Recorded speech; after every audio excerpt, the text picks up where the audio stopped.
ആത്മവിശ്വാസത്തോടെ എൻഗ്ലക്സ് R N പാസ്സാകുവാൻ ഒരേ ഒരു വാക്ക് ആപ്പിൾ ആർ എൻ ക്ലാസ്സസ്. എൻ്റെ എപ്പോഴത്തെ ഉള്ളൊരു ഡ്രീം എന്ന് പറഞ്ഞാൽ ഒരു ഗ്രാമി ഒരു ഓസ്കാർ അവിടെ പോയി നിന്ന് ഇങ്ങനെ സ്റ്റേജിൽ ഇവരൊക്കെ കാണും. എൻ്റെ കയ്യിൽ പിടിച്ചിരിക്കുന്നതൊക്കെ ഞാൻ ഇമാജിൻ ചെയ്യാറ്.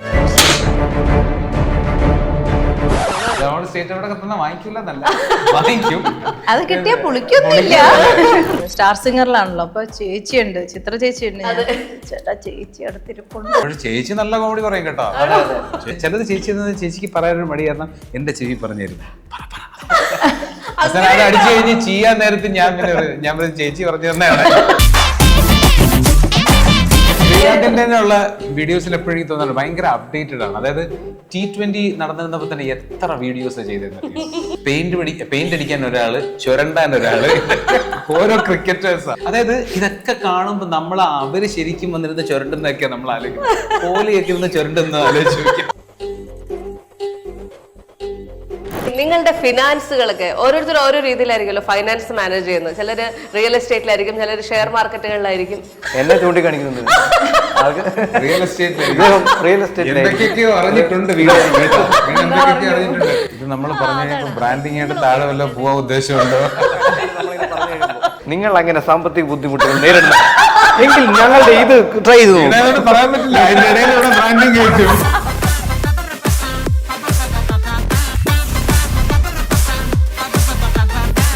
തീർച്ചയായിട്ടും ഇങ്ങനെ ഫുൾ ടൈം യാത്രകളാണ്. ദീപ്തി പരമാവധി കൂടെ പോകുന്ന ഒരാളാണ്. ദീപ്തിയുടെ കരിയർ ഒന്ന് ഫോക്കസ് ചെയ്യാൻ പറ്റുന്നില്ല എന്ന് എപ്പോഴെങ്കിലും തോന്നിയിട്ടുണ്ടോ? തോന്നാറൊക്കെ ഉണ്ട്. പിന്നെ എനിക്ക് മൾട്ടി ടാസ്കിങ്, കാരണം അവിടെ ഞാനിപ്പോ ബാൻഡ് വന്നതിന് ശേഷം അതിന്റെ ക്രിയേറ്റീവ് സൈഡ് ഞാൻ നോക്കുന്നുണ്ട്. അപ്പം അങ്ങനത്തെ കുറെ നമ്മളെല്ലാരും കൂടി ഇപ്പൊ ഈ സ്കെച്ചിന്റെ കാര്യം പറഞ്ഞ പോലെ തന്നെയാണ്, സ്കെച്ചിനും ഒരുമിച്ച് ഇരുന്നാണ് നമ്മൾ ബ്രെയിൻ സ്റ്റോം ചെയ്ത് ചെയ്യാറുണ്ട്. അപ്പോൾ അതിന്റെ കൂടെ ഇതും കൂടെ പോകുമ്പോഴത്തേക്ക് ഞാൻ എൻഗേജ്ഡ് ആണ്.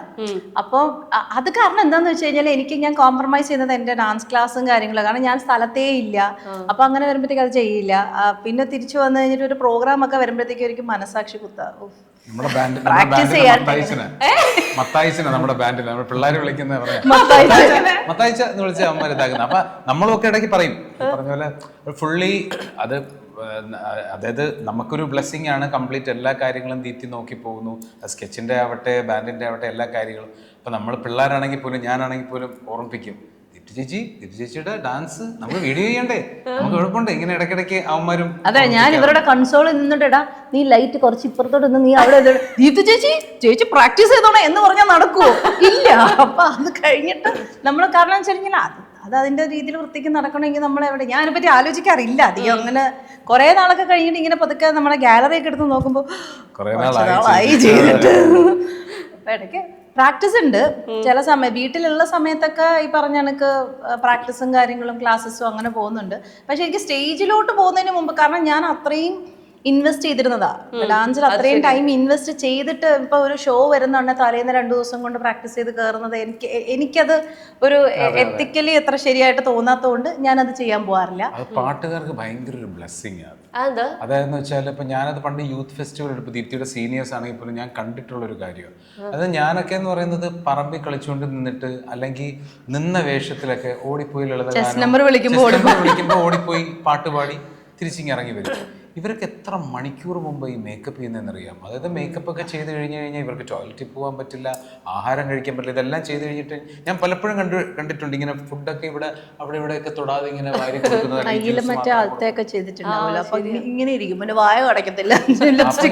വിചാരിക്കും ഇപ്പൊ നമ്മൾ രണ്ടുപേരും കൂടെ ഒരു ഷോയ്ക്ക് പോകുമ്പോ തന്നെ ഇപ്പൊ ദീപ്തിയുടെ ഡാൻസ് ഉണ്ടെങ്കിൽ ശരിക്കും അതാണ്. അതായത് എനിക്കൊരു അത് ഹോട്ടലിൽ നിന്ന് 8 മണിക്ക് ഇറങ്ങണമെന്നുണ്ടെങ്കിൽ ഞാനൊരു 7:30 ആകുമ്പോഴേ ബെഡിൽ നിന്ന് തന്നെ എണീക്കുള്ളൂ. എനിക്ക് അത്രയും സമയം. പക്ഷെ അതേസമയം ദീപ്തിക്ക് 8 മണിക്ക് അവിടെ എത്തണമെങ്കിൽ 6 മണി 5:30 ആ കാര്യത്തിൽ എനിക്ക് ഇവരുടെ അടുത്ത് ഭയങ്കര അസൂയാണ് കേട്ടോ. കാരണം നമുക്ക് വന്ന് ഉച്ച കഴിയുമ്പോഴേ ലഞ്ച് കഴിച്ചു കഴിയുമ്പോഴേ നമ്മൾ തുടങ്ങും ഇതെല്ലാം. കാരണം അത്രയും നേരത്തെ എഫേർട്ട് എന്ന് പറയുന്നത് ഒരു 5 മിനിറ്റത്തെ പെർഫോമൻസ്. ഇനിയിപ്പോ 1 മണിക്കൂറാണെങ്കിലും നമ്മൾ അത്രയും മണിക്കൂറുകൾ അതിന്റെ പറയുന്നത് ഇൻവെസ്റ്റ് ചെയ്യുന്നുണ്ട്. പക്ഷെ ഇവർ സ്റ്റേജിലുള്ള 2.5 മണിക്കൂർ ഇവര് മറ്റേ ഇതുണ്ടല്ലോ ചേട്ടന് ഈ ഇടയ്ക്ക് വെച്ച് മറ്റേ ഇടയ്ക്കല്ല ഇപ്പോഴും ഉണ്ട് സ്മാർട്ട് വാച്ച് ഉണ്ടല്ലോ. അപ്പോ ഏതോ ഒരു പ്രോഗ്രാമിന് വിധിച്ചേട്ടൻ സ്മാർട്ട് വാച്ചിങ് വർക്ക്ഔട്ടിന് യൂസ് ചെയ്യുന്നതാ. ഒരു 3 പാട്ട് പാടിയിട്ട് ഇറങ്ങി വരുമ്പോ കൺഗ്രാറ്റുലേഷൻസ് ഡൈനമിക് വർക്ക്ഔട്ട് എന്ന് പാടിയിട്ട് ഇറങ്ങി വരുമ്പോ 2 മണിക്കൂർ നമുക്ക് രക്തം വെള്ളമാണ്. അത് ശരിയാ. ഈ ഭർത്താവ് ഇങ്ങനെ പറയുന്ന ചില കൗണ്ടറുകളൊക്കെ നമുക്ക് ഭയങ്കര ഇഷ്ടപ്പെടുമ്പോ നമ്മുടെ മനസ്സിൽ സ്റ്റോർ ചെയ്ത് വെച്ചിട്ടുണ്ടാവില്ലേ? അങ്ങനെ ഒരെണ്ണം ഓർമ്മയിലുണ്ടോ? ഒന്നും ഇല്ലെന്ന് മറക്കാൻ ആഗ്രഹിക്കുന്ന കാര്യങ്ങളാണ് പലരും. പറഞ്ഞു തരാം. അങ്ങനെയല്ല, നമ്മളോടല്ല, അല്ല ടിവിയില് വിഷ്വല് കണ്ടിട്ടുണ്ടാവില്ലേ നമ്മള്, അല്ലെങ്കിൽ നമ്മൾ അവിടെ ഓൺ സ്റ്റേജിൽ ഇരുന്ന് കണ്ടിട്ടുണ്ടാവില്ലേ? എവിടെ നിന്നാ ചേട്ടാ ഇതൊക്കെ കിട്ടുന്നതെന്ന് അർത്ഥം നമുക്ക് സ്വയം ഗൂസ് ബംപ്സ്. അല്ല അതെന്താന്നറിയോ, ഇപ്പൊ ഇവര് 4 പേരും കൂടി ഇരുന്ന് ഇൻസ്റ്റയില് വരാറുണ്ടല്ലോ ഇവരുടെ കട്ട് ചെയ്ത് അല്ല ഇതിനകത്ത് ഈ വിധു, റീമി, സിത്തു, ജോത്സ്ന ഇവര് 4 പേരും കൂടെ ഇരിക്കുമ്പോൾ ശരിക്കും പറഞ്ഞാൽ ഡിലീറ്റഡ് സീൻസ് ആയിരിക്കും കൂടുതൽ. കാരണം വെച്ചാൽ അത് മാത്രം സെപ്പറേറ്റ് ഇടാൻ വേണ്ടിയിട്ട് കുറെ കാണും. ചില സമയത്ത് അത് അങ്ങനെ ഞാൻ കുറെ ഇരുന്ന് ചിരിച്ചിട്ടുണ്ട്. ഇപ്പൊ ഇത് ഏതൊക്കെയാന്ന് ചോദിച്ചു കഴിഞ്ഞാൽ എനിക്ക് അങ്ങനെ ഓർമ്മയുണ്ടോ? വിധിച്ചേട്ടന്റെ ഓർമ്മയിൽ എന്തോ ഉണ്ടെന്ന് തോന്നുന്നു. വിധിച്ചേട്ട സ്വയം ഇരുന്ന് നമ്മളെ തന്നെ വീണ്ടും കണ്ട് നമ്മളിപ്പോ ചില കൗണ്ടറുകളൊക്കെ പറയത്തില്ലയോ, അത് ചിലപ്പോ നമുക്ക് തന്നെ തോന്നില്ല, അയ്യോ ഇത് ഞാൻ എങ്ങനെ ഇപ്പൊ ഈ സ്പോട്ടിൽ പറഞ്ഞു അങ്ങനെ അങ്ങനെ ഞാൻ ഇടയ്ക്കിടയ്ക്ക് വിഴുങ്ങാറുണ്ട്. ഞാൻ ചിലത് ഇങ്ങനെ വായുടെ തുമ്പിൽ വരും. പിന്നെ ഈ നേരത്തെ പറഞ്ഞ ഈ അളവുണ്ടല്ലോ, അളവ് ഞാൻ വയ്ക്കും, വേണ്ട ശരി വേണ്ട വിട്ടേക്കാം, ചിലത് വിഴുങ്ങാറുണ്ട്. ഞാനത് ഇപ്പം സ്റ്റാർ സിംഗറിലാണല്ലോ, അപ്പൊ ചേച്ചിയുണ്ട്, ചിത്ര ചേച്ചിയുണ്ട്. ചേട്ടാ ചേച്ചി അടുത്തിരിപ്പുണ്ട്. ചേച്ചി പാവോട്ടെ, ചേച്ചി അങ്ങനെ ഒന്നും ചേച്ചി പറയും, അയ്യോ ഇത് എന്ത് വേണോ അത് ഒരു കുഴപ്പമില്ല, നിങ്ങൾ എങ്ങനെയാണ് എൻ്റെ അടുത്ത് സിത്തൂരിടുന്നത്, നിങ്ങൾ എങ്ങനെയാണോ നിൽക്കുന്നത് അതുപോലെ ആയിക്കോളൂ, കുഴപ്പമില്ല. പക്ഷെ ചേച്ചി നല്ല കോമഡി പറയും കേട്ടോ, ചേച്ചി നല്ലോണം കോമഡി പറയും. കഴിഞ്ഞ ദിവസം ഏതോ പറഞ്ഞത് ചേച്ചി എന്തോ പറഞ്ഞു, നിങ്ങൾ ചേച്ചി ഇടയ്ക്കൂടെ ചേച്ചി ഇടയ്ക്ക് നല്ല ഉഗ്രൻ, ഞാൻ മറന്നു, ഞാൻ കഴിഞ്ഞ ദിവസം വാഴ വെപ്പ് ചേച്ചി പറഞ്ഞ ഞാൻ വാഴ വെപ്പ്, അത് ചേച്ചി പറഞ്ഞ ഞാൻ വാഴ വെപ്പ്, ഒരു വാഴയായിട്ട് വർഷ നമ്മുടെ ആങ്കർ വരിക, ചേച്ചി ഇവിടെ നിന്ന് പറയാ ഞാൻ വാഴ വെപ്പേ, അതായത് ഞാൻ ജീവിപ്പിക്കും നിന്നെ എന്ന് പറഞ്ഞു. അപ്പൊ ഞാൻ പറഞ്ഞു പക്ഷെ വർഷ വരുമ്പോ ഞാൻ വാഴ വെപ്പേ. അതിപ്പോ നമ്മളിങ്ങനെ പറഞ്ഞു, പക്ഷെ ആ വിഷ്വല് കാണുമ്പോൾ ഭയങ്കര വർക്കാതെ ആ സിറ്റുവേഷൻ വാഴയായിട്ട് വരും, ഞാൻ വാഴ വെപ്പേ. അപ്പൊ അങ്ങനത്തെ ചേച്ചി ചിലത് എന്നിട്ട് ചിലത് ചേച്ചി എന്നത് ചേച്ചിക്ക് പറയാനൊരു മടി, കാരണം എന്റെ ചെവി പറഞ്ഞിരുന്നു അടിച്ചു കഴിഞ്ഞ് ചെയ്യാൻ നേരത്തെ ഞാൻ ചേച്ചി പറഞ്ഞു തന്നെയാണ്. ഈ ജസ്റ്റ് ഫോർ ഹൊററിൽ ഇവരുടെ അഭിനയം കണ്ടപ്പോഴത്തേക്കും ശ്രീകാന്തിന് ഭയങ്കരമായിട്ട് എടുത്ത് പറയണം അല്ലെങ്കിൽ അപ്രീഷിയേറ്റ് ചെയ്യണം എന്ന് തോന്നിയ ഒരു പാർട്ട് ഇവരുടെ കോമ്പിനേഷൻ അതല്ലേ ത്രൂ ഔട്ട് കാണണം. അല്ല ഞാൻ പറയാം, അത് ഭയങ്കര എനിക്ക് ഇഷ്ടപ്പെട്ടു. അവരുടെ കോമ്പിനേഷൻ ഭയങ്കര വർക്കാ, അതായത് അവരുടെ കോമ്പിനേഷൻ ഭയങ്കരമായിട്ട് വർക്കാവുന്നതായിട്ട് എനിക്ക് ഫീൽ ചെയ്തത്. അവര് ഭയങ്കര കംഫർട്ടബിൾ ആയിട്ട് അഭിനയിക്കുന്നു. അവര് അഭിനയിക്കുന്ന പോർഷനൊക്കെ ഞാൻ വന്നപ്പോ ഇവര് ചെയ്തുകൊണ്ടിരിക്കുക, അപ്പൊ അതൊക്കെ ഞാനപ്പോ ഇവര് അഭിനയിക്കുന്നതായിട്ട് കണ്ടിട്ടില്ലല്ലോ, അപ്പൊ അത് പെട്ടെന്ന് പെട്ടെന്ന് വർക്കാവുന്നതായിട്ട് എനിക്ക് ഫീൽ ചെയ്തേ. നമ്മൾ കണ്ടോണ്ടിരിക്കുമ്പോൾ തന്നെ, നമ്മളിപ്പോ എഡിറ്റ് അല്ലല്ലോ, എഡിറ്റോ സ്പോട്ടൊന്നും അല്ല കണ്ടേ, അഭിനയിക്കാൻ കാണുമ്പോ തന്നെ അത് ഇത് വർക്കാവുന്നുണ്ടല്ലോ എന്ന് നമുക്ക് അവരുടെ കോമ്പിനേഷനെ ചെയ്ത് ശീലമാകുമ്പോ പിന്നെ സ്ക്രിപ്റ്റ് നേരത്തെ എല്ലാം റെഡി ആയിരുന്നു. അപ്പൊ അതുകൊണ്ട് അത് വർക്ക് ചെയ്ത് പ്രോപ്പറായിട്ട് പഠിച്ചിട്ട് വന്നപ്പോ കൂടുതൽ ബുദ്ധിമുട്ടേണ്ടി വന്നില്ല. അപ്പൊ ഏറ്റവും കഷ്ടപ്പെട്ട സീൻ ഏതായിരിക്കും അങ്ങനെയാണെങ്കിൽ? അതായത് പലതവണ റീടേക്കുകൾ എടുക്കേണ്ടി വന്നിട്ടുള്ള ഒരു ഭാഗം എന്തായിരിക്കും? ആ ഹൊറർ ഒരു രാത്രി ഇങ്ങനെ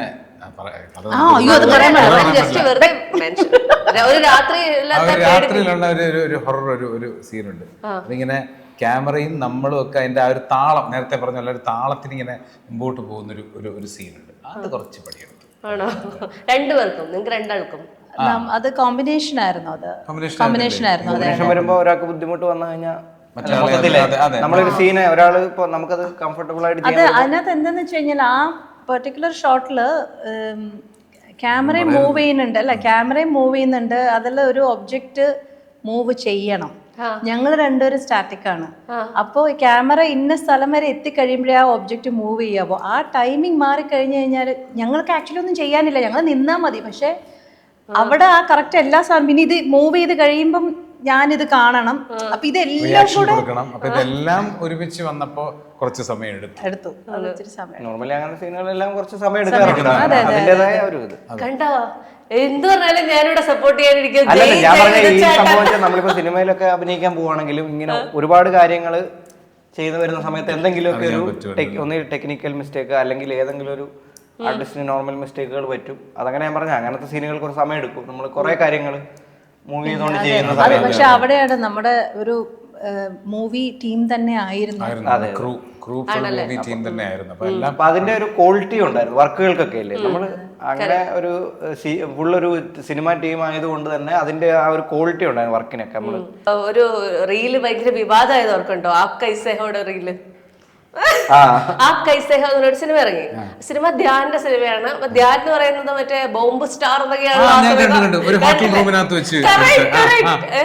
എന്നിട്ട് എന്ത് ധൈര്യമായിരുന്നു അത്, മറ്റേ ബോംബൊക്കെ തൂക്കി ധ്യാനോട് വരാൻ പറഞ്ഞ ആ ധൈര്യം. നമ്മള് ആ സിനിമ പ്രൊമോട്ട് ചെയ്യാൻ വേണ്ടിയാണ് ചെയ്തത്. ആ സിനിമ നന്നായി വർക്കാവുമെന്നാണ് നമ്മൾ പറഞ്ഞത്. ആ പടക്കങ്ങൾ പൊട്ടുന്നില്ല, അത് ആപ് കൈസയാണ്. അതുകൊണ്ട് അത് വർക്കാവുന്ന രീതിയിൽ അതിനെ പ്രൊമോട്ട് ചെയ്യാൻ നമ്മൾ അവരോട് സംസാരിച്ചിട്ടാണ്, പ്രൊഡക്ഷനുമായിട്ടും ധ്യാൻ ചേട്ടനോട്ടൊക്കെ സംസാരിച്ചിട്ടാണ് ചെയ്തത്. അതെ, അല്ല കുഴപ്പമില്ല, നമ്മളങ്ങനൊന്നുമില്ല. അപ്പൊ ഈ ഡാർക്ക് ഹ്യൂമർ വരാറുണ്ടല്ലോ, നമ്മൾ സ്വന്തമായിട്ട് കളിയാക്കാറുണ്ട്. അതിനെ ആ സെൻസിൽ എടുത്താൽ മതി. അത് വിവാദമാക്കാം, എന്ത് സാധനം വേണമെങ്കിലും നമുക്ക് വിവാദമാക്കാം. അത് നമ്മൾ ആ ഒരു മൈൻഡ് സെറ്റോടുകൂടി സ്വീകരിക്കാനും പറ്റും. ഇതിപ്പോ വിവാദമാക്കാനുള്ള ചോദ്യമായിരുന്നു. ശ്രീകാന്തിന്റെ ഉള്ള വീഡിയോസിൽ എപ്പോഴും തോന്നുന്നുണ്ട് ഭയങ്കര അപ്ഡേറ്റഡ് ആണ്. അതായത് T20 നടന്നിരുന്നപ്പോ തന്നെ എത്ര വീഡിയോസ് ചെയ്തിരുന്നത്. അത് ഈ പെയിന്റ് പണിക്ക് പോകുന്ന ക്രിക്കറ്റേഴ്സിന്റെ ഒരു വീഡിയോ ഒക്കെ ഉണ്ടോ? അയ്യോ, ഞാനത് ചിരിച്ചിരിച്ച്, ഞാൻ അധികം T20 ഞാൻ ഫോളോ ചെയ്യുന്ന ആളല്ല, പക്ഷെ ക്രിക്കറ്റേഴ്സിന്റെ പേര് സംഭവങ്ങൾ അറിയാം. ഇവർക്ക് ഓരോരുത്തർക്കും കൊടുത്തിരിക്കുന്ന ഓരോ ഇതുണ്ട്. അതായത് പെയിന്റ് അടിക്കാൻ ഒരാള്, ചുരണ്ടാൻ ഒരാള്, ഓരോ ക്രിക്കറ്റേഴ്സാ. ഭയങ്കരമായിട്ട് നമുക്ക് ചിരി. അതായത് ഇതൊക്കെ കാണുമ്പോൾ അവര് ശരിക്കും വന്നിരുന്ന ചുരണ്ടെന്നൊക്കെയാ നമ്മൾ ആലോചിക്കുന്നത്. കോഹ്ലിയൊക്കെ ഇരുന്ന് ചുരണ്ടെന്ന് ആലോചിക്കും. ഞാൻ നന്നായിട്ട് ഫോളോ ചെയ്യും. ഞാൻ പറഞ്ഞില്ലേ, ഞാൻ ഈ സ്ക്രിപ്റ്റ് എഴുത്തും ക്രിക്കറ്റും ഉള്ളൂ. വൈകുന്നേരം ക്രിക്കറ്റ് കളി, വേറെ ഒരു പരിപാടി ഇല്ല. ഞാനങ്ങും അങ്ങനെ ട്രാവൽ ഒന്നും ചെയ്യുന്നു, അങ്ങനെ ടൂർ പോകുന്ന എനിക്കൊന്നും വലിയ ഇൻട്രസ്റ്റ് ഇല്ല.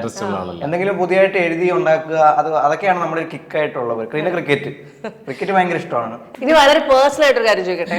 അല്ല അങ്ങനെയല്ല, അതല്ല ഈ നിങ്ങളുടെ ഫിനാൻസുകളൊക്കെ ഓരോരുത്തരും ഓരോ രീതിയിലായിരിക്കുമല്ലോ ഫൈനാൻസ് മാനേജ് ചെയ്യുന്നത്. ചിലര് റിയൽ എസ്റ്റേറ്റിലായിരിക്കും, ചിലര് ഷെയർ മാർക്കറ്റുകളിലായിരിക്കും. എന്നെ ചൂണ്ടിക്കാണിക്കുന്നുണ്ട്.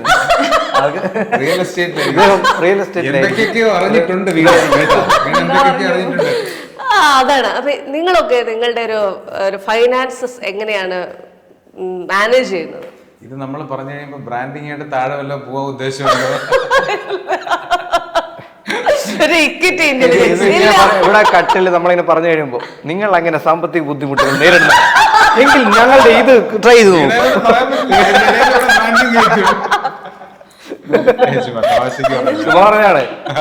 ഇതെനിക്കൊരു ഐഡിയ ഐഡിയ അല്ല, ഞാനും ഇടയ്ക്ക് ഇത് ചെയ്യുന്ന അതല്ലേ പറഞ്ഞത്. ശ്രീകാന്ത് ഇങ്ങനെ നമ്മള് വിചാരിക്കില്ല ഇത് ബ്രാൻഡിങ്ങിലോട്ടാണ്. ഇങ്ങനെ പറഞ്ഞ് പോയി കഴിഞ്ഞ് നേരെ ഒരു പോയിന്റിൽ എത്തുമ്പോ ഒരു മൊബൈലിന്റെ ഷോപ്പ്, ഒരു മൊബൈലിന്റെ ഷോപ്പ് പലതും ഉണ്ട് അങ്ങനെ കണക്ട് ചെയ്ത് വരുന്നത്. പക്ഷെ അതൊരു നല്ല ഇതാണ്. അതെ, എല്ലാരും ഈ ആഡൊക്കെ ചെയ്യാൻ പോകുമ്പോ അതാ ചോദിക്കുന്നത്, നിങ്ങൾ അവിടെ പോയി അങ്ങനെ തോന്നിപ്പിക്കാത്ത രീതിയിൽ അത് തരും, അത് വേണോന്ന് പറഞ്ഞിട്ട്. അപ്പൊ പറ എങ്ങനെയാണ് ഇങ്ങോട്ട് വരും കേട്ടോ ചോദ്യം. ഫിനാൻസ് എങ്ങനെ? അതായത് നമ്മൾ ഏത് രീതിയിലുള്ള ഫൈനാൻസ്, വളരെ ട്രഡീഷണൽ മോഡാണോ അതോ ഇങ്ങനെയുള്ള ഷെയർ മാർക്കറ്റുകൾ അല്ലെങ്കിൽ റിയൽ എസ്റ്റേറ്റ്, ഇതിൽ ഏതിലാണ് നിങ്ങളൊക്കെ കൂടുതൽ വിശ്വാസ്യത കണ്ടെത്തുന്നത്? രണ്ടും ഉണ്ട്. എൻ്റെ ഫാദർ ഭയങ്കരമായിട്ട് ഇതായിട്ട് ഇൻവെസ്റ്റ് ചെയ്യുന്ന ആളാണ്. അപ്പം ഞാൻ ഇറങ്ങിയെന്ന് പറയുന്നത് 19ാമത്തെ വയസ്സിലാണ് ഞാൻ ഇറങ്ങുന്നത്. അപ്പൊ തന്നെ എന്നെ കൊണ്ട് ഇൻവെസ്റ്റ് ചെയ്യിപ്പിച്ച് എല്ലാം ഓരോന്നായിട്ട് ഇൻവെസ്റ്റ് ചെയ്യിപ്പിച്ച്. അപ്പൊ അതുകൊണ്ട് വലിയ കുഴപ്പമില്ലാതെ രണ്ടും ഉണ്ട്. ട്രഡീഷണലി ചെയ്യുന്നുണ്ട്, ഷെയർസ് സംഭവങ്ങളുണ്ട്, രണ്ടും ഉണ്ട്. ബാലൻസ് ചെയ്ത് പോകും. ഇതുമായിട്ട് ഭർത്താവിന്റെ ഫിനാൻസുമായിട്ട് ബന്ധമുള്ള ആൾ തന്നെയാണോ അതോ സെപ്പറേറ്റ് ഫൈനാൻസ് മെയിൻറ്റെയിൻ ചെയ്യുന്ന ആളാണോ? ഒരുമിച്ച ഞാനും അച്ഛനെയാണ്. അച്ഛൻ അതൊരു വിശ്വാസമാണ്. അച്ഛൻ ഇത്രയും അതിനകത്ത് സക്സസ്ഫുൾ ആയിട്ട് നിൽക്കുന്ന ഒരാൾ നമുക്ക് ഗൈഡായിട്ടുള്ളപ്പോഴേ പിന്നെ അതിനെപ്പറ്റി ഒരുപാട് ബോധരേണ്ടി വന്നിട്ടില്ല നമുക്ക് രണ്ടുപേർക്കും. ഇങ്ങോട്ട് വരട്ടെ, ഒരു വ്യത്യസ്തമായ ആൻസർ വരുമായിരിക്കും. ഫിനാൻസ് എങ്ങനെ മാനേജ് ചെയ്യുന്നു, എങ്ങനെ ഉപയോഗിക്കുന്നു എന്നാണ് കിട്ടുന്ന പൈസയൊക്കെ. ഞാൻ ഇത് തുടങ്ങിയ സമയത്ത് സാമ്പത്തികമായിട്ട് വളരെ ഡൗൺ ആയിട്ട് നിൽക്കുന്ന സമയമായിരുന്നു. ഞാൻ ഗൾഫിൽ നിന്ന് പറഞ്ഞു ജോലിയൊക്കെ ഉപേക്ഷിച്ച് വന്നു, പിന്നെ വീടിങ്ങനെ കിടക്കുന്നു. അപ്പം ഞാനപ്പോൾ കിട്ടുന്ന പൈസ അങ്ങനെ അതിന്റെ ആവശ്യങ്ങൾക്കും വീട്ടിലെ ആവശ്യങ്ങൾക്കും ഞാനങ്ങനെ കൂടുതൽ സേവ് ചെയ്യണമെന്ന് വിചാരിച്ചുമില്ല. നമ്മൾ അന്നത്തെ പരിപാടികൾ നടന്നു പോകുന്നു. പിന്നെ ഷൂട്ടിന് എന്തെങ്കിലും ഞാൻ കൂടുതൽ ഈ ഷൂട്ടിലൊക്കെ ഇൻവെസ്റ്റ് ചെയ്യും കിട്ടുന്ന പൈസ എല്ലാം. സാധനങ്ങൾ മേടിക്കും, പിന്നെ നമ്മൾ റെന്റ് എടുക്കല്, അങ്ങനെ അതില് ഇപ്പൊ ഓരോ പരിപാടികൾ വെക്കണം ശരിക്കും. പക്ഷെ ഞാൻ അങ്ങനെ നോക്കിയിട്ടില്ല ശരിക്കും. അങ്ങനെ പിന്നെ വീട് പണിയുണ്ടല്ലോ, അതിങ്ങനെ ഓരോ കുറച്ച് അങ്ങനെ നമ്മളെ ഒന്നും ചെയ്യാതാണ് ആ വീട്ടിൽ കയറി താമസിച്ചത്, ടൈല് പോലും ഇടാതെ. പിന്നെ നമ്മളവിടെ നമുക്ക് അറിഞ്ഞാൽ പോരെ നമ്മുടെ ബുദ്ധിമുട്ട്. പിന്നെ ലോണൊക്കെ എടുത്ത് നമ്മൾ കൂടുതൽ ബുദ്ധിമുട്ടിലാവാതിരിക്കാൻ വേണ്ടിയിട്ട് ഞങ്ങൾ അടുക്കളയും ഒരു റൂം സെറ്റ് ചെയ്തിട്ട് അവിടെ താമസിച്ചിട്ട് പിന്നീടാണ് വീട്. അതിങ്ങനെ ഞാൻ ഓരോ പല പല ആവശ്യങ്ങളാണല്ലോ. ഇപ്പൊ ഒരു സമയത്ത് അത് കുറച്ച് പണി ചെയ്യും, അങ്ങനെയാണ്. അപ്പൊ കൂടുതൽ സേവിങ്സ് ഒന്നും ഇല്ല. പിന്നെ കുറച്ച് പൈസ ഇങ്ങനെ മാറ്റി വെക്കും, പിന്നെ അത് എന്തെങ്കിലും ചെലവായി പോകും. അങ്ങനെയാണ് കുറച്ച് സേവ് ചെയ്ത് വെക്കാവുന്ന പ്ലാനിങ് ഉള്ളത് കൊണ്ടാണ്. അതെ, ഇപ്പൊ പിന്നെ നമ്മള് വേറെ ഹെൽപ്പ് ചെയ്യാൻ അങ്ങനെ ആർക്കും ആരെ ഹെൽപ്പ് ചെയ്യണമെന്നല്ല ഞാൻ പറഞ്ഞത്. അങ്ങനെ ഞാൻ തന്നെയാണ് എല്ലാം ഡീൽ ചെയ്യുന്നത്. വീട്ടിലെ പരിപാടികള്, എല്ലാ പരിപാടികളും നമ്മൾ ഒറ്റയ്ക്ക് ചെയ്യുന്നതുകൊണ്ട് അങ്ങനെ അങ്ങനെ കുറച്ച് എന്നാലും ഒരു സൈഡിൽ കൂടെ വീട് പണി നടക്കുന്നുണ്ടല്ലോ. ഞാൻ വീട് പണി ഇപ്പൊ ഏകദേശം കംപ്ലീറ്റ് ആവാൻ പോവാ. അപ്പൊ അത് അങ്ങനെ കഴിഞ്ഞു, അതപ്പോ അത് ചെയ്തു. പിന്നെ വേറെ കാര്യങ്ങളൊക്കെ നമ്മൾ ചെയ്യുന്നുണ്ട്. അപ്പൊ കോൺഫിഡൻസ് ഭയങ്കരമായിട്ട് ആദ്യമേ ഉണ്ടായിരുന്നോ? ഇതിൽ എനിക്ക് സക്സസ് ആകാൻ പറ്റും, ജോലിയൊക്കെ ഉപേക്ഷിച്ച് വരുമ്പോ ഭയങ്കര നമ്മളെ എല്ലാം ഉപേക്ഷിച്ച് വരുമ്പോൾ ഭയങ്കര കോൺഫിഡൻസ് ഓട്ടോമാറ്റിക് ആയിട്ട് ഉണ്ടാവും. നമ്മുടെ സേഫ് സോണുകളെല്ലാം നശിക്കും. കാരണം നമ്മുടെ ഒന്നുമില്ലല്ലോ, നമ്മള് പണിയെടുത്തോണ്ടിരിക്കണം നമ്മളിങ്ങനെ, എന്നാലേ നമുക്ക് ഒന്നുമില്ലല്ലോ. അപ്പൊ നമുക്ക് ഓട്ടോമാറ്റിക് ആയിട്ട് കോൺഫിഡൻസ് വരും, സേഫ് സോണുകളെല്ലാം നശിക്കും. കാരണം വെറുതെ വീട്ടിൽ ഇരിക്കുക അങ്ങനെ ഒരു പരിപാടി നടക്കില്ല. നമുക്ക് പറ്റാത്ത മേഖലകളിൽ പോകേണ്ടി വരും. എനിക്ക് ഒരു സമയത്ത് ബുദ്ധിമുട്ടായിരുന്നു ആളുകളോട് പോയി സംസാരിക്കാനൊക്കെ, ഓവറായിട്ടേ എന്താ ചോദിച്ച് അങ്ങനെയൊക്കെ അത് പറ്റുമോ, അതിനെപ്പറ്റി അന്വേഷിക്കാനൊക്കെ. അതൊക്കെ സത്യത്തിൽ പറഞ്ഞാൽ ഇതോടുകൂടി ഇല്ലാതായിപ്പോയി. അതൊരു പോയിന്റ് കേട്ടോ. നമുക്ക് പ്ലാൻ എയും പ്ലാൻ ബിയും ഉണ്ടെങ്കിൽ നമ്മൾ കുറച്ച് കംഫർട്ടബിൾ ആവും. നമുക്ക് ഒറ്റ പ്ലാനേ ഉള്ളൂ, പ്ലാൻ എ ഉള്ളൂന്നുണ്ടെങ്കിൽ നമ്മൾ എങ്ങനെയെങ്കിലും അക്കരെ എത്തിയേ പറ്റുള്ളൂ എങ്കിൽ നമ്മൾ നീന്തും. മറ്റേതാ ഇടയിൽ വേണമെങ്കിൽ ഇവിടെ കയറിയിട്ട് അതുവഴി പോവാമല്ലോ, അവിടെ എത്തിയേ പറ്റുള്ളൂ എന്ന് പറയുമ്പോൾ നമ്മൾ ആ പ്ലാൻ എ മാത്രം മുന്നിൽ കണ്ടങ്ങ് പോകും. അതെ, പിന്നെ നമ്മൾ അതിൽ സഹായിക്കുമെന്നും വിചാരിക്കാത്തത് കൊണ്ടും നമുക്ക് വേറെ ഒറ്റ ഓപ്ഷൻ ഇല്ല. നമ്മൾ പോയി ആ സാധനം ചെയ്യുക എന്നുള്ളു. ഇപ്പൊ ഷൂട്ടിനാണെങ്കിൽ ഞാൻ പോയി സാധനങ്ങൾ മേടിക്കുക, എല്ലാം നമ്മൾ തന്നെ സെറ്റ് ചെയ്യുന്നുണ്ടേ. പിന്നെ നമ്മൾ അതൊക്കെ പഠിച്ചു. ഞാൻ എന്തെങ്കിലും ഇപ്പൊ വീട്ടിലൊരു ചടങ്ങ് തന്നെ ഓർഗനൈസ് ചെയ്യാൻ പഠിച്ചു. ഇപ്പൊ ഷൂട്ടെല്ലാം ഞാൻ തന്നെ പ്ലാൻ ചെയ്യും. ഇപ്പൊ ഇന്ന ദിവസം ഇന്ന ഷൂട്ട്, സ്ക്രിപ്റ്റ് എടുത്ത് നോക്കി, ഇന്ന സാധനങ്ങൾ ഇത്ര, അത് ഞാൻ ഇവിടെ എഴുതി നോക്കും.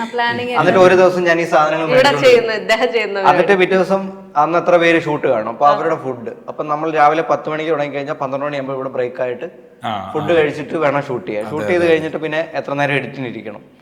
ഇതെല്ലാം ഞാൻ നേരത്തെ അത്ര ഒരു ഇത് ഇല്ലായിരുന്നു, എനിക്ക് അങ്ങനെ ഒരു സ്കില്ല് ഇല്ലായിരുന്നു. അപ്പൊ ഷൂട്ട് ഞാൻ ഒറ്റയ്ക്ക് ചെയ്ത് പഠിച്ചാണ്. ഇതിനിപ്പോ എത്ര കോസ്റ്റ് വരും, അതെങ്ങനെ മാനേജ് ചെയ്യാൻ പറ്റും, ഇതിപ്പോ ഞാൻ തന്നെ പോയി ചെയ്താൽ ഇത്ര കുറവ് വരുമല്ലോ. അപ്പൊ ഇന്ന സാധനം എടുത്തു കഴിഞ്ഞാൽ ഇന്ന സ്ഥലത്ത് പോയി എന്റെ കൂട്ടുകാരന്റെ വീട്ടിലുണ്ട് ഇന്ന ഒരു ടേപ്പ് റെക്കോർഡർ വേണം, അപ്പൊ റെന്റിന് എടുക്കാൻ പോയി കഴിഞ്ഞാൽ 500 രൂപ. ഇത് അവന്റെ വീട്ടിൽ പോയി ഞാൻ എടുത്തോണ്ട് വന്നു കഴിഞ്ഞാൽ 0. അപ്പൊ അങ്ങനെ പഠിച്ചു ഞാൻ. അപ്പൊ അങ്ങനെ മാക്സിമം ചെലവ് കുറച്ച് അങ്ങനെ ഇപ്പൊ സിനിമ ചെയ്യാൻ പോവാണെങ്കിൽ ഞാൻ ഇതൊക്കെ ആലോചിക്കും, അതൊക്കെയാണ് നോക്കുന്നത്. സത്യസന്ധമായിട്ടുള്ള കാര്യം. ഇപ്പം ഇവര് ലൈറ്റ് എങ്ങനെ ചെയ്യുന്നു, ഒരു ആർട്ട് വർക്കിൽ അതെങ്ങനെ കൊണ്ടുവന്നു, ഇപ്പൊ ഇതിന് ഇവരെന്തായിരിക്കും യൂസ് ചെയ്തത്, അങ്ങനെ ഞാൻ ശ്രദ്ധിക്കാറുണ്ട്. ലൊക്കേഷനിൽ ഞാൻ ആ ലൊക്കേഷനിൽ പോകുമ്പോൾ അതൊക്കെ നോക്കാറുണ്ട്, എങ്ങനെയാണ് ചെയ്യുന്നത്. ഇപ്പൊ ഓരോ സാധനങ്ങളൊക്കെ ഇവർ ഉണ്ടായിക്കൊണ്ട് വരും, ഡെമ്മി, അതെങ്ങനെയാണ് ചെയ്തേക്കുക, അതൊക്കെയാണ് എന്റെ പരിപാടി. ലൊക്കേഷനിൽ ഇപ്പൊ എല്ലാവരും ഷൂട്ട് കഴിഞ്ഞ് നോക്കും, ഞാൻ ആ ലൊക്കേഷൻ മൊത്തം കിടക്കും. ആൾക്കാർ വിചാരിക്കും ഞാൻ വെറുതെ കിടക്കുമായിരിക്കും. ഞാൻ ഇതൊക്കെ ഇങ്ങനെ നോക്കും, എങ്ങനെയാണ് ഓരോ ഡിപ്പാർട്ട്മെന്റ് വർക്ക് ചെയ്യുന്നതെന്നും. അപ്പൊ അത് നമ്മളെ ഭയങ്കര ഗുണം ചെയ്യാറുണ്ട്. ഇപ്പൊ ഞാൻ ചില 5 ദിവസം ഷൂട്ട് ഒക്കെ വേണ്ടി വരുന്ന സാധനങ്ങളൊക്കെ 2 ദിവസം കൊണ്ടൊക്കെ ഷൂട്ട് ചെയ്യാറുണ്ട്. അത് ഞങ്ങള് ചെയ്യാറുണ്ട്, പൈസ അത്ര ലാഭിക്കാൻ. പരിപാടി അല്ല, നമ്മൾ ഈ ആർട്ടിസ്റ്റ് പെർഫോമൻസ് കൂടെ വരുമ്പോഴേ ഒരുപാട് നമ്മൾ ഒത്തിരി സ്പീഡാക്കി കഴിഞ്ഞാൽ പെർഫോമൻസ് അത് ബാധിക്കാതെ ഔട്ടും രണ്ടും വേണമെന്നുള്ള രീതിയിൽ. ഈ ജസ്റ്റ് ഫോർ ഹൊററിൽ നിങ്ങൾക്ക് ഏറ്റവും ഇഷ്ടപ്പെട്ട ആൾ ആരാണ്? ഡയറക്ടർ, പ്രൊഡ്യൂസർ, മറ്റ് actors, editor, colourist, music director, ഇതിൽ ഏറ്റവും ഇഷ്ടപ്പെട്ട ആൾ ആരാണ്? ഹൊറർ കോമഡി ആയതുകൊണ്ട് തന്നെ എല്ലാവർക്കും ഈക്വലി ഭയങ്കര പങ്കുള്ളൊരു സംഭവമാണ്. ഹൊറർ കോമഡി ഫലിപ്പിക്കുക എന്ന് പറയുന്നത് നല്ല ബുദ്ധിമുട്ടുള്ള. അപ്പൊ ഫസ്റ്റ് സ്ക്രിപ്റ്റ് നന്നായിരിക്കണം, ഡയറക്ഷൻ നന്നായിരിക്കണം, അതുപോലെ കൂടെ നിൽക്കേണ്ടതാണ് ക്യാമറ. DOP നമ്മുടെ സുദേവാണ് ചെയ്തിരിക്കുന്നത്. അതുപോലെ കൂടെ നിൽക്കേണ്ട സംഭവമാണ് മ്യൂസിക്, അത്രയും സ്ട്രോങ് ആയിരിക്കണം. നമ്മുടെ അമൽ ഫെറി ആണ് ചെയ്തിരിക്കുന്നത്. അതുപോലെ കൂടെ നിൽക്കണം. എല്ലാരെയും പറഞ്ഞു അതുപോലെ. എഡിറ്റിംഗ് മാളവികയാണ് ചെയ്തിരിക്കുന്നത്. ഭയങ്കര ബ്യൂട്ടിഫുൾ ആയിട്ട് എല്ലാം കൊണ്ടും എല്ലാരും ഒരുപോലെ നന്നായിട്ട് ഒരു ക്രൂ വന്നു. പിന്നെ ഇതെല്ലാം ചെയ്യാൻ പ്രൊഡ്യൂസ് ചെയ്യാൻ ഒരാൾ വേണം. അതാണ് പ്രീതി അശർക്കണമല്ലോ ഒരാൾ. പ്രീതിയാണ് പ്രൊഡ്യൂസർ. അപ്പൊ അങ്ങനെ എല്ലാം കൊണ്ടും നല്ല രീതിയിൽ വന്നപ്പോ നന്നായി പോകുന്നു. എല്ലാരും ഭയങ്കരമായിട്ട് കോൺട്രിബ്യൂട്ട് ചെയ്ത്. അതെ. പ്രൊഡ്യൂസർ ഇങ്ങനെ എപ്പോഴെങ്കിലും കയറി ഇടപെട്ടിരുന്നോ? അയ്യോ ഇല്ല കേട്ടോ. അല്ല, അതെന്താന്ന് വെച്ച് കഴിഞ്ഞാല് ഡയറക്ടർ ഡയറക്ഷനിൽ അല്ലെ എന്തെങ്കിലും രീതിയിൽ ഇത് നീണ്ടു പോയാലും ഒന്നും പറയില്ലായിരുന്നു. കാരണം ഡയറക്ടറിന്റെ ഭാര്യയായിരുന്നു പ്രൊഡ്യൂസർ. അവര് തമ്മിലുള്ളത് അവര് തമ്മിൽ തീർത്തോളും. പിന്നെ വെറുതെ അല്ല 5 ദിവസം കൊണ്ട് തീർന്നത്. പിന്നെ ക്വാളിറ്റിയിൽ കോംപ്രമൈസ് ചെയ്യുന്ന പരിപാടിയൊന്നും ഇല്ല. പുള്ളിക്ക് അത് നിർബന്ധമായിരുന്നു ക്വാളിറ്റി. അതെ ക്വാളിറ്റിയിൽ ഒരു രീതിയിലും നമ്മളെ കുറെ VFX ഉള്ള കുറെ സംഭവങ്ങളൊക്കെ വരുന്നുണ്ട് ഇനി കമ്മിങ് എപ്പിസോഡിൽ. അതിലൊക്കെ എല്ലാം ക്ലീൻ ആണ്. അത് എല്ലാം വളരെ സമയം എടുത്ത് തന്നെയാണ് അത് ചെയ്തിരിക്കുന്നത്. അത് കാണുമ്പോൾ കൃത്യമായിട്ട് മനസ്സിലാവും. അതില് പ്ലാനിങ് ഭയങ്കര വലിയൊരു പങ്ക് വഹിച്ചു. അതെ നമ്മുടെ സഞ്ജു ചീഫ് അസോസിയേറ്റ് സഞ്ജു ആയിരുന്നു. അപ്പോൾ അതൊക്കെ പ്ലാൻ ചെയ്ത് ഷൂട്ട് കഴിഞ്ഞ ലാസ്റ്റ് ഡേ ഷൂട്ടിലോട്ട് വരുമ്പോൾ ഇത്രയും സീൻസ് അവിടെ എടുക്കാം എന്നുള്ളത് കംപ്ലീറ്റ് പ്ലാനിങ് ആയിരുന്നു. പ്രോപ്പറായിട്ട് പ്ലാൻ ചെയ്ത് വന്നതുകൊണ്ട് 5 ദിവസത്തിൽ ഗംഭീരമായിട്ട്. അതിപ്പോ ഞാൻ സുമതി വളവിൽ പോയപ്പോ പുള്ളി അവിടെ അസോസിയേറ്റ് ആയിരുന്നു. എക്സ്പീരിയൻസ് ഉള്ള ആളുകളായിരുന്നു ഫുള്ള് ഇതില് വർക്ക് ചെയ്തത്. ഒരു ലാസ്റ്റ് ക്വസ്റ്റ്യൻ, നിങ്ങളുടെ ഇനി അടുത്തൊരു വളരെ നിയറസ്റ്റ് ആയിട്ടുള്ള ഡ്രീം എന്താണ്? എൻ്റെ നിയറസ്റ്റ് ആയിട്ടുള്ള ഡ്രീം അല്ല, എൻ്റെ എപ്പോഴത്തെ ഉള്ളൊരു ഡ്രീം എന്ന് പറഞ്ഞാൽ ഒരു ഗ്രാമി ഒരു ഓസ്കാർ. അത് നിയറസ്റ്റ് ആണോ വളരെ ഫാറൊന്നും അറിഞ്ഞുകൂടാ, സ്വപ്നത്തിലാണോ എന്നൊന്നും അറിഞ്ഞുകൂടാ. അതെ എന്തായിരുന്നാലും ഞാൻ ഇവിടെ ഇങ്ങനെയെങ്കിലും അതൊന്നും ഒപ്പിക്കണം. എന്നിട്ട് എനിക്കൊരു എന്താണ് ചുമ്മാട്ടോ നമ്മള് എന്താണ് ഡ്രീം ഹൈ എന്ന് പറയുമല്ലോ. അപ്പൊ അതൊക്കെയാണ് നമ്മുടെ ഡ്രീംസ് എന്ന് പറയുന്നത്. നമ്മുടെ സ്റ്റേറ്റ് അവിടെ തന്നെ വാങ്ങിക്കില്ലെന്നല്ല, വാങ്ങിക്കും. അത് കിട്ടിയ പുളിക്കൊന്നുമില്ല. പക്ഷെ എന്നാലും ചെയ്യുമ്പോ അങ്ങറ്റം വരെ ഞാൻ ഓർക്കാറുണ്ട്. ഞാൻ ഓസ്കാർ അവിടെ പോയി നിന്ന് ഇങ്ങനെ സ്റ്റേജിൽ ഇവരെയൊക്കെ കാണും, എന്റെ കയ്യിൽ പിടിച്ചിരിക്കുന്നതൊക്കെ ഞാൻ ഇമാജിൻ ചെയ്യാറുണ്ട്. എന്തൊക്കെ പറയണം എന്റെ ഓൾറെഡി പ്രിപ്പയർഡ് ആണ്. അതുകൊണ്ട് അങ്ങനെ തന്നെ ഇരിക്കട്ടെ. ദീപ്തിയുടെ എന്താ? എനിക്ക് ആർട്ട് റിലേറ്റഡ് ആയിട്ടുള്ള ഇനിയും ഒരുപാട് കാര്യങ്ങൾ എക്സ്പ്ലോർ ചെയ്യണമെന്നുണ്ട്. ഇപ്പൊ നേരത്തെ വീണ ചോദിച്ചു, ഡാൻസിന്റെ കാര്യം ചോദിച്ചു. ഇപ്പൊ ഡാൻസിൽ ഞാൻ പണ്ട് തൊട്ടേ ചെയ്ത് ശീലിച്ച് വന്ന ഒരു കാര്യമാണ്. ഞാൻ ഒരിക്കലും വിചാരിച്ചില്ല ഞാൻ ഇപ്പം ഒരു ഇങ്ങനത്തെ ഒരു ഇവന്റ്, ബാൻഡിന്റെ ഒരു ഇവന്റ് വരുമ്പോഴത്തേക്കും അതിന്റെ ഏതെങ്കിലും ഒരു ക്രിയേറ്റീവ് സൈഡിൽ നിൽക്കാൻ പറ്റും എന്ന് എൻ്റെ മനസ്സിലേ ഉണ്ടായിരുന്ന കാര്യമല്ല. വീഡിയോസ് ചെയ്യുന്നുണ്ട്, അതും എൻ്റെ അങ്ങനെ ഞാൻ എൻ്റെ ഒരു ഡ്രീമായിട്ട് വെച്ചിരുന്നൊന്നുമല്ല. പക്ഷെ I enjoy doing all that. അപ്പോൾ അതുപോലെ എൻജോയ് ചെയ്ത് എന്ത് ചെയ്താലും എൻജോയ് ചെയ്ത് ചെയ്യാൻ പറ്റുന്ന കലാപരമായിട്ടുള്ള എന്തും സ്വപ്നങ്ങളിലുണ്ട്. സിനിമ ഡയറക്റ്റ് ചെയ്യുക, സ്ക്രിപ്റ്റ് എഴുതി ഡയറക്റ്റ് ചെയ്യുക, അത് വലിയ വിജയമാവണം, ആളുകളൊക്കെ കണ്ടിട്ട് ഇങ്ങനെ അഭിപ്രായം പറയണം, അതൊക്കെയാണ് ആഗ്രഹം. പിന്നീടും സിനിമകൾ തന്നെ ചെയ്തുകൊണ്ടിരിക്കണം, അത് വലിയ പ്രഷർ ഇല്ലാതെ നമ്മൾ നല്ല ഹാപ്പി ആയിട്ടിരുന്നിട്ട് അങ്ങനെ ചെയ്യണമെന്നാണ് ആഗ്രഹം. പിന്നെ അവാർഡൊക്കെ കിട്ടിയ സന്തോഷം. ഷെൽഫ് പണിഞ്ഞപ്പോ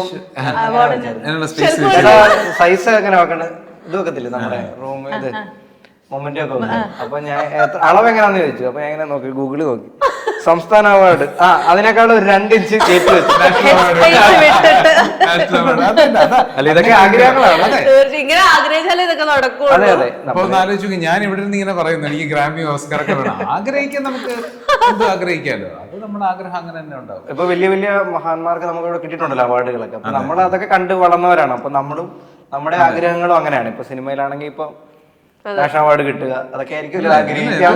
പ്രത്യേകിച്ച് നമ്മൾ വർക്കും ചെയ്യാം, ചിലപ്പോൾ കിട്ടും കിട്ടാതിരിക്കാം. അല്ല അത് ഞാനിതിപ്പോ പറയുമ്പോഴും നമ്മള് മലയാളത്തിനെ അത്ര ചെറുതായിട്ട് കാണുകയും വേണ്ട. കാരണം മലയാളം ഇപ്പൊ എവിടെയൊക്കെ എത്തി നിൽക്കുകയാണ്.